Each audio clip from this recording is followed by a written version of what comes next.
Assalamualaikum. Waalaikumsalam warahmatullahi wabarakatuh. Gimana kabarnya ini? I'm itu. Hah? I'm fine itu. Udah makan? Belum Pak. Yes, I do. Sebaiknya kalau sebelum mulai pembelajaran itu makan dulu ya. Ganti Pak. Ini sekarang sudah mulai pembelajaran, baru ini sudah mengizinkan. Ada nasi Pak. Kenapa nggak sebelum pembelajaran ini udah ke kantin? Nggak ada istilahnya Pak. Nanti lagi nggak kelas Pak. Itu kan salah lagi kan? Salah kami. Siapa yang salah kami? Sudah. Siapa yang hadir hari ini? Siapa yang hadir hari ini? Diki bagi Pak. Diki Pak. Diki. Asik sih Pak. Bolos ya Pak. Siapa Diki aja yang hadir kan? Ya, jangan nakal ini Pak. Dia bolos dari Pak dalam Pak. Tolong meja kursinya dirapikan. Yuda, Soya rapikan kursinya. Bapak. Dan Pak maju ke depan ya Pak. Ke depan kelas Pak. Duduk di depan kursinya Pak. Cepat Mas Bapak ya. Enggak tahu Pak. Nah, ada yang tahu hari ini kita belajar tentang apa? Enggak tahu Pak. Tidak tahu sekarang sabar baca.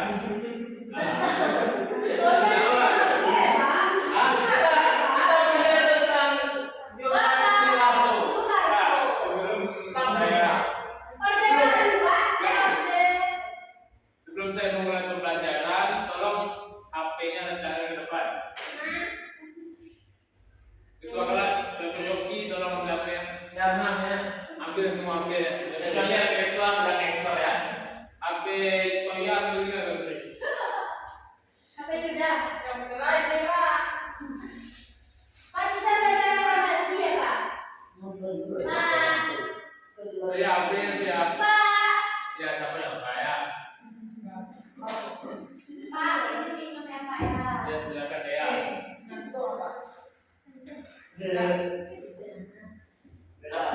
Jam murah jam berapa? Febri pimpin doa dulu. Baik. Pak ini sama apa? Ambil sampai bawah itu Febri. Siswa yang buat. Kalau ibu PBB kan Pak? Udah. Udah. Nanti Soya. Oh ya nih Pak. Ambil Febri.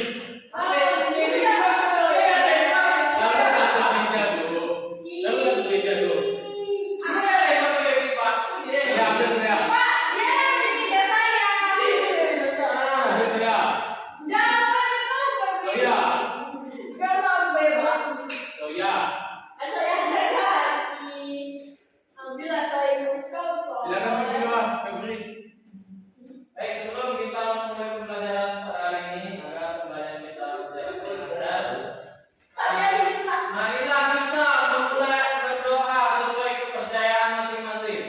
Berdoa dimulai.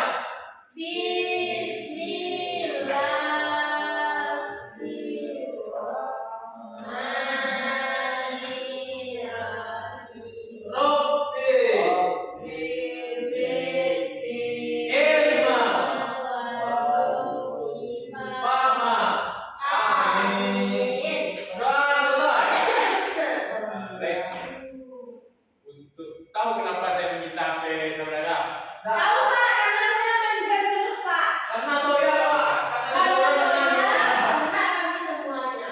Saya sudah sering melihat Soya 2 minggu yang lalu. Soya masih juga seperti ini. Memang ada perubahan. Sudah. BN bukan sekal. Sudah.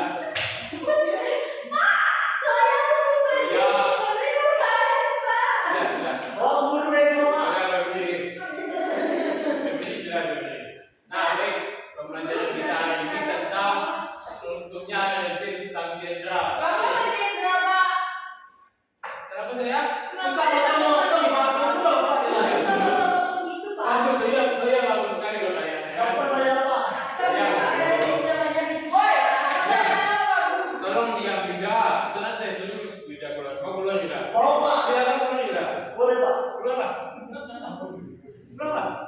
Toklo juga. Udah diskusi sama bapak.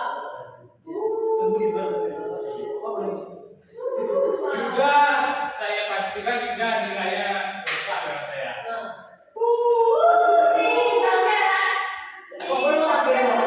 Tidak ada apa-apa juga.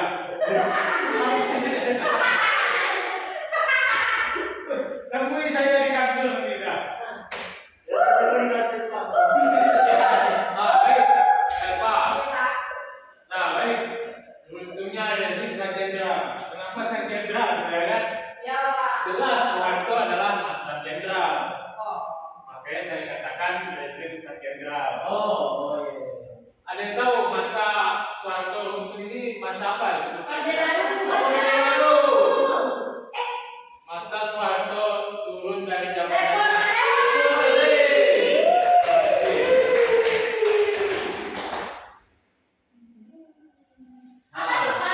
Pada masa sebelum reformasi terjadi suatu peristiwa besar. Ada yang tahu saudara? Demo di mana? Demo di mana? Syukuran, Pak, syukuran di Demo DPR, Pak. Demo DPR. Demo DPR atau DPR? Kemarin juga. Pokoknya mana, Pak? Gedung DPR. Ini gedung DPR. Kalau saudara searching di Google gedung DPR pasti dengan ciri khas atapnya seperti ini. Berarti sampai sekarang gedung DPR belum ganti, Pak? Ya, benar sekali saya. Sebentar lagi Walaupun pada tahun 98 gedung DPR ini dijarah oleh demonstran para mahasiswa dan aktivis HAM yang menuntut keadilan pada saat itu, gedung DPR itu masih digunakan sampai saat ini gitu. Saudara bisa lihat reformasi atau mati. Bagaimana para demonstran pada saat itu ingin memperjuangkan reformasi itu sendiri gitu. Ada yang tahu kenapa bisa terjadi reformasi ini? Pak, permisi Pak. Tunggu dulu. Pak, saya Pak. Saya lagi bertanya, Febri di mana nih? Febri disuruh ke komite, Pak. Tunggu dulu Febri. Komite siapa? Tanya apa sama si Febri apa? Febri, kenapa ini pada saat itu demonstran menuntut reformasi? Dikarenakan kondisi pada saat itu, Pak, krisis moneter, krisis sosial, krisis kebudayaan. Dikarenakan pemerintah menyelewengkan semua kekuasaan yang diturunkan kepada masyarakat pada masa itu. Nah, bagus Febri. Siapa ya Pak? Nah, boleh ya? Belum. Kenapa terjadi reformasi itu Pak? Setahu saya kan Pak, kan pada saat itu dia sedang menjabat Bapak Soeharto. Pada saat Bapak Soeharto itu menjabat, sesuai yang saya baca gitu kan Pak, di masa Bapak Soeharto ini kebebasan untuk berbicara itu tidak ada gitu Pak. Kalau misalnya kita ngomong kayak gini langsung hilang kayak gitu Pak. Nah, pokoknya kebebasan untuk berpendapat itu dilarang lah Pak. Makanya orang itu Pak memberontak gitu Pak. Berarti tidak ada hak demokrasi untuk masyarakat Indonesia. Nah, Betul. Pak, itu maksudnya penegakan hak Pak. Ya, Pak, permisi ya, Pak. Siapa Febri? Belum ngerti. Dipanggil ke ruang komite, Pak. Ada tuh Pak dia ngomong Dipanggil Pak. ke ruang komite. Siapa Febri? Nah, pada saat menjelang reformasi itu, Pak dia ngobrol Pak. saya Pak Wisna, Maulidia, tolong perhatikan saya ya. Yang belajar orang Pak. Soya, tolong perhatikan saya. Nah, bagaimana situasi politik dan ekonomi Indonesia menjelang reformasi tahun 98? Maulidia, tolong baca Maulidia. Dalam reformasi tahun 1998, situasi politik dan ekonomi Indonesia sangat dipengaruhi oleh dominasi rezim Orde Baru di bawah kepemimpinan Presiden Soeharto. Politik di Indonesia pada masa itu didominasi oleh pemerintahan yang otoriter dan kurangnya kebebasan politik. Oposisi politik ditekan dan kebebasan pers dibatasi. Dengan media yang dikendalikan oleh pemerintah, hal ini menciptakan lingkungan di mana suara kritik terhadap rezim yang didengar atau diberi ruang untuk diekspresikan secara bebas. Baik, terima kasih Maulidia.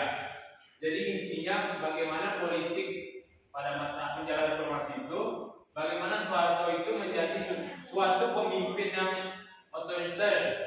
Ada tahu apa itu otoriter? Ada tahu? Tidak tahu Pak. Saya tahu seperti saya. Tidak tahu Pak. Saya, tolong saya jawab saya. Apa itu saya? Apa itu saya? Dan saya. Saya tahu Pak. Apa dia? Yang mengendalikan sesuka dia.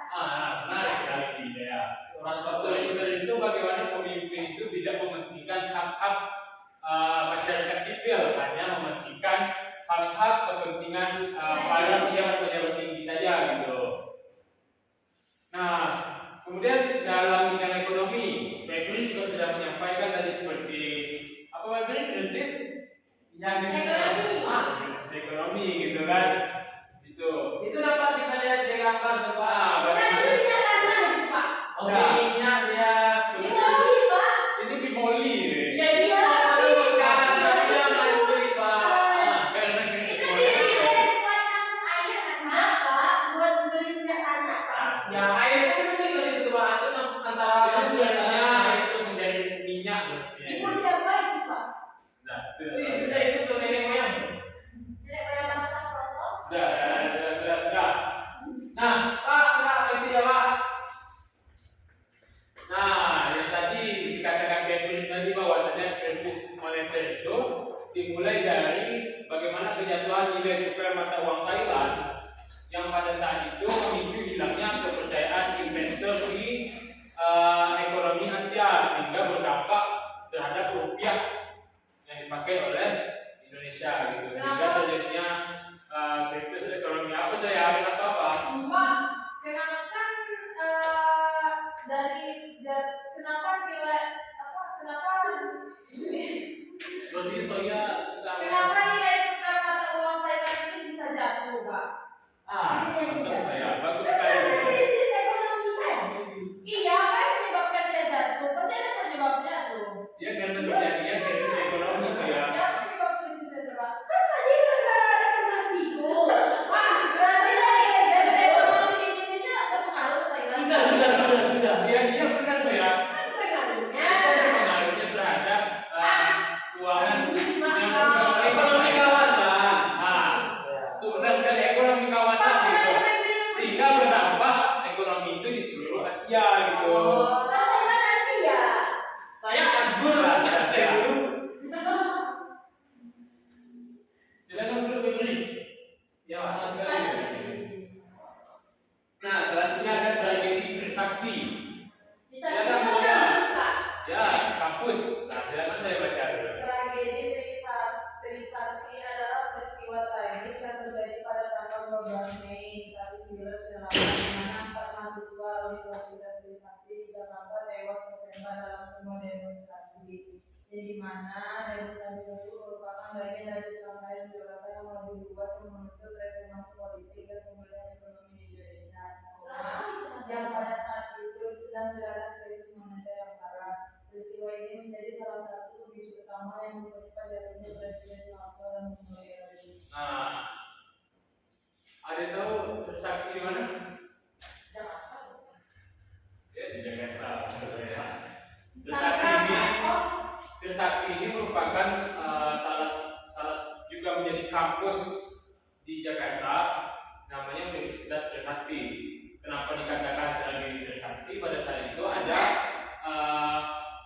4 mahasiswa Trisakti itu ditembak karena mereka melakukan aksi demonstran menuntut keadilan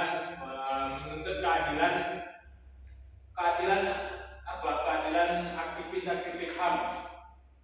Kenapa saya? Siapa yang menembak?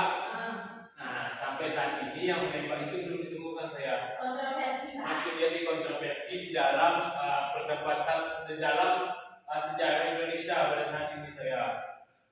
Bapak juga ikut berdebat, Pak. Ya, itu perlu sekali saya. Nah, selain tragedi Trisakti juga ada tragedi Semanggi 1. Sebenarnya tragedi Semanggi ini terjadi 2 kali. Semanggi 1 dan Semanggi 2. Tapi di sini saya hanya membahas Semanggi 1 yang terjadi pada 13 November 98. Mahasiswa dan Presiden melakukan demonstrasi di area Semanggi, Jakarta untuk menuntut pengesahan beberapa undang-undang reformasi yang telah dijanjikan oleh pemerintah transisi. Ada yang tahu tragedi Semanggi ini terjadi pada masa siapa? Dea? Masa siapa Semanggi ini terjadi?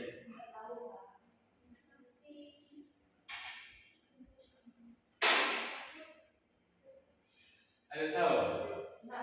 Saya ada yang tahu saya 13 November ini siapa yang jadi presiden? Benar sekali dari Habibie. Setelah B.J. Habibie itu menjadi presiden, mahasiswa itu bukan diam saja menerima apa saja yang dibuat oleh B.J. Habibie. Tapi kan mereka mau selalu turun Habibie naik. Iya. Lalu kan sudah terima. Ya, bagus saya. Itu pertanyaan bagus sekali saya. Reformasi itu, ya, tunggu dulu Pak ya. Reformasi itu bukan hanya menginginkan pergantian presiden saja saya, tetapi juga ada tuntutan yang harus dipenuhi. Salah satunya itu baca saya. Pengesahan beberapa undang-undang reformasi yang telah dijanjikan oleh pemerintah transisi. Contoh undang-undangnya Pak? Nah, itu bagus saya. Salah satu contoh undang-undangnya itu bagaimana rakyat itu dibebaskan untuk berdemokrasi saya. Bahkan ya benar sekali. Sehingga reformasi itu mengubah bagaimana sistem demokrasi di Indonesia saat ini. Oke, saya. Saya fokus kalau nggak ada magnet, Pak. Ya bagus itu. Saya coba. Nah, sebenarnya HP tadi itu kemajuan teknologi yang bisa berdampak buruk terhadap pemikiran saudara semuanya. Paham ya? Ketika pembelajaran HP itu, ketika saya bermain game, tentu pembelajaran yang disampaikan oleh guru tidak sampai saya. Oke saya? Ya, Pak. Itu Ini dia udah bosan, Pak. perlu saya tanamkan ke dalam otak saya gitu. Nah, selanjutnya setelah terjadinya tragedi, setelah terjadinya krisis ekonomi, krisis moneter, krisis sosial yang terjadi di Indonesia pada tahun 98, tanpa saya terjadi pengunduran diri yang dilakukan oleh Presiden Soeharto. Peristiwa penting dalam sejarah Indonesia yang terjadi sebagai akibat dari tekanan massa dan krisis politik yang melibatkan masyarakat, mahasiswa dan sejumlah elemen masyarakat. Nah, di sini saya akan menampilkan video. Tolong saudara pahami. Siapa tuh, Pak? Apa saya? Siapa tuh dari kabar baju kuning, Pak? Sepatu merah, baju kuning. Iya, Pak. Untuk diri spesial harus konsisten. Seperti komik amalan spesial yang 99% beliau memilih. Pak, besarkan nggak, Pak? Rencana pembentukan Silakan saudara mendengar. dan mengubah susunan Diam di sana. Sini. Diam dulu. kemudian kenyataan hingga hari penunjukan komite reformasi tersebut tidak dapat terwujud karena tidak adanya tanggapan yang memadai terhadap rencana pembentukan komite tersebut. Dalam melaksanakan reformasi dengan cara yang sebaik-baiknya, saya memilih bahwa dengan Diam dulu. tidak dapat diwujudkannya komite reformasi, maka perubahan susunan kabinet pembangunan uju menjadi tidak diperlukan lagi. Dengan memperhatikan keadaan di atas, saya mendapat sangat sulit bagi saya untuk dapat menjalankan tugas pemerintah negara dan pembangunan dengan baik. Oleh karena itu, dengan memperhatikan ketentuan pasal 8 Undang-Undang Dasar 1945 dan setelah dengan sungguh-sungguh memperhatikan pandangan pimpinan Dewan Perwakilan Rakyat dan pimpinan fraksi-fraksi yang ada di dalamnya, saya memutuskan untuk menyatakan berhenti dari jabatan saya sebagai Presiden Republik Indonesia, terhitung sejak saya telah memperlihatkan ini pada hari ini, Kamis 21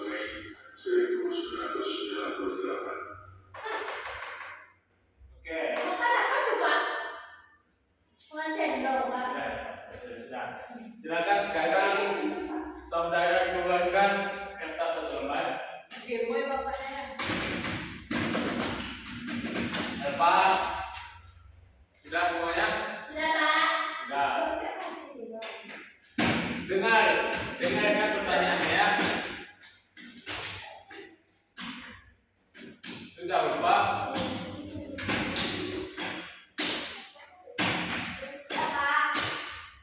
Sudah. Apa? Sudah. Dari video singkat yang saya tampilkan tadi, tidak perlu saudara buat jawabannya, pertanyaannya. Nah, dari video singkat yang saya tampilkan tadi, bagaimana analisis saudara terhadap video tersebut? Apa yang saya pikirkan? Alfa yang jawab, Pak. Tulis dulu ya Pak. Wajib ya ada yang menulis ya. Nanti saya bakal nanya.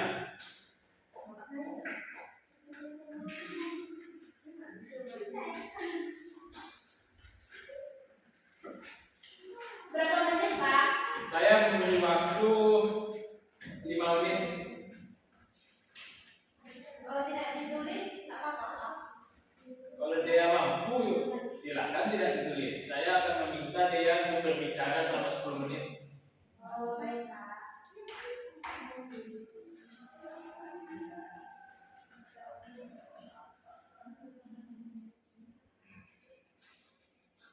Apa saya Pak? Elpa menghadapi dengan kawannya, Pak. Oh, ada, Pak. Pulpa sudah siap Pulpa? Alfa yang sudah siap, Pak. Sabar ya Pak. Soya sudah siap soya. Saya nggak tulis, Pak. Dia nggak bawa pena, nggak bawa buku. Soya. Gimana kamu mau bisa berkembang soya? Hal-hal kecil tuh yang berguna di dalam Abang pelajaran saya saja kayak kamu. powder, Pak. Itu kembang tuh, Pak. Apa yang mau kita Badan. Pak, Elpa buku novel, Pak. Judulnya Hello Ciro. Silakan Elpa membaca, tapi yang tidak kelas saya. Baik, Pak. Kalau berkaitan dengan pembelajaran saya, boleh Elpa baca. Ya, Pak. Boleh ada. Sudah? Pak? Sudah selesai? Sudah. Sudah ya? Belum. Sudah. Dia Sudah kan? Mudah sekali pertanyaan ini. Anak, Iya. anak SD bisa jawab. Anak TK juga bisa, Pak. Apa lagi anak SMK? Nah. Ada yang ingat pertanyaan saya tadi? Ada ingat. Apa dia? Bagaimana saudara tentang video yang bisa kita tadi? Benar sekali. Silakan dia jawab pertanyaannya. Boleh Pak Adza duluan, Pak. Dea, saya Dea kata saya tadi. Video yang ini kan, Pak? bukan yang sebelumnya. Dea, Ini kan, Pak? iya. Video ini kan, Pak? Dari video singkat yang saya tonton tadi, dapat saya simpulkan bahwa Presiden Soeharto Turun dari jabatan. apa lagi, Pak? Nah, sudah ya? Ya, silakan Pak. Bagus Dea. Tapi Dea harus bisa lebih menjabarkan lagi Dea. Iya, Pak. Kalau melihat seperti itu, kalau Dea hanya menjelaskan seperti itu, tentu kurang Dea. Dea sekarang sudah kelas berapa? Itu jawaban anak malu gitu deh ya. Dia Ya. malu, Pak. Dea sekarang kelas berapa? Dia kelas 2, Pak. Kelas 2, nanti bakal kelas 3, nanti bakal kuliah lagi kan? Enggak, Pak, enggak kuliah. Dia mau menikah aja katanya, Pak. Nikah sama apa? Lanjut Apa Pak. lagi, Pak? Lanjut Pak. Jadi dari video yang telah Bapak tayangkan tadi, kita bisa melihat bahwa Bapak Soeharto sedang membacakan bahwa dia itu ingin mundur dari jabatannya. Kenapa dia mundur dari jabatannya? Ya karena adanya krisis ekonomi, ada tuntutan-tuntutan rapat dari rakyat seperti yang tadinya Bapak jelaskan dan juga tadi juga Pak. Banyak tragedi-tragedi kayak Trisakti, Semanggi, kayak gitu Pak. Alasannya kayak gitu tuh seperti yang aku bilang di awal juga tadi Pak, kalau pada saat zaman Bapak Soeharto ini kebebasan untuk berpendapat itu kayak ditahan-tahan gitu Pak. Itu akhirnya banyak rakyat juga nuntut kan Pak, karena mungkin banyak tuntutan atau banyak rakyat yang tidak senang, apalagi Bapak ini lama juga kan Pak, itunya Pak, jadi presiden kan Pak. Dia membacakan pidatonya bahwasanya dia mundur gitu Sudah ya Pak? Sudah Pak.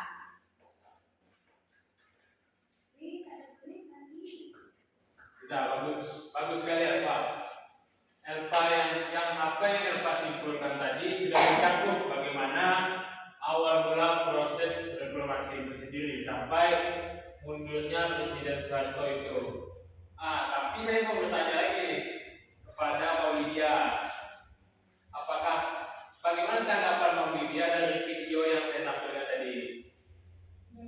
Menurut saya, Soeharto melakukan pengunduran diri dari jabatannya karena tuntutan yang dilakukan oleh rakyat, di mana pada masa Soeharto ini banyak terjadi penyimpangan. Kemudian jabatan Soeharto ini diserahkan kepada wakilnya yang pada saat itu menjabat itu Bapak B.J. Habibie. Pada saat inilah masa reformasi perubahan undang-undang yang dilakukan terkait dengan pembebasan pers, terus masa jabatan presiden juga dilakukan perubahan. Bagus, Mbak Lydia. Berarti Mbak Lydia menyimak apa yang saya jelaskan tadi. Berbeda dengan Soya, mungkin kan? Soya seperti kurang menyimak yang saya jelaskan tadi. Ya, lapar nanti ya, saya juga lapar. Ya, saya selesaikan dulu pada sini. Setelah selesai kelas, silakan saudara makan pakai uang saudara sendiri. Sudah kan? Sudah. Saya sedang sibuk juga ini. Jadi berhubung waktu juga sudah selesai, saya ingin sedikit menyimpulkan bahwasanya reformasi ini mengubah segala bentuk sistem politik, ekonomi, sosial yang ada di Indonesia menjadi ke arah yang lebih baik.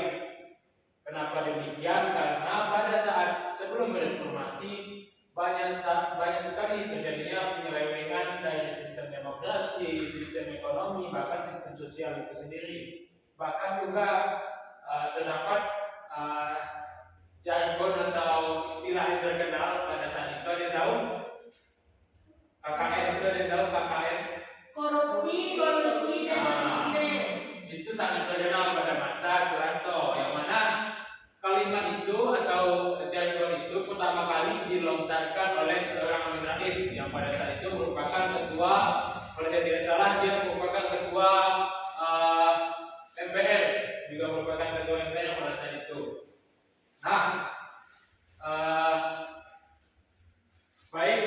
Mungkin hanya itu pembelajaran kita pada hari ini. Terakhir saya ingin bertanya, apakah yang saya jelaskan tadi terlalu cepat atau sangat cepat atau lambat sekali atau sudah pas? Baik, terima kasih. Saya akhiri pembelajaran hari ini. Semoga tunggu dulu. Ada tugas untuk saudara. Nanti saya lupa kalau saudara nggak dikasih tugas, kerjanya main game aja nanti kan. Oke, perlu dikasih tugas biar lebih ingat ke dalam pembelajaran, bukan ke dalam permainan. Nah, tugasnya silakan saudara cari apa saja amandemen undang-undang yang dirubah pada saat masa transisi Presiden Soeharto dan Presiden B.J. Habibie. Baik, Pak. Coba dia ulangi pertanyaan saya. Itu tugasnya mencari amandemen undang-undang yang diubah oleh Soeharto dan B.J. Habibie. Masa transisi. Dari B.J. Habibie. Oke, bagus. Berarti sudah paham kan? Baik. Baik, saya akhiri pengajaran kita pada hari ini. Semoga saudara memahaminya. Terima kasih. Wassalamualaikum warahmatullahi wabarakatuh.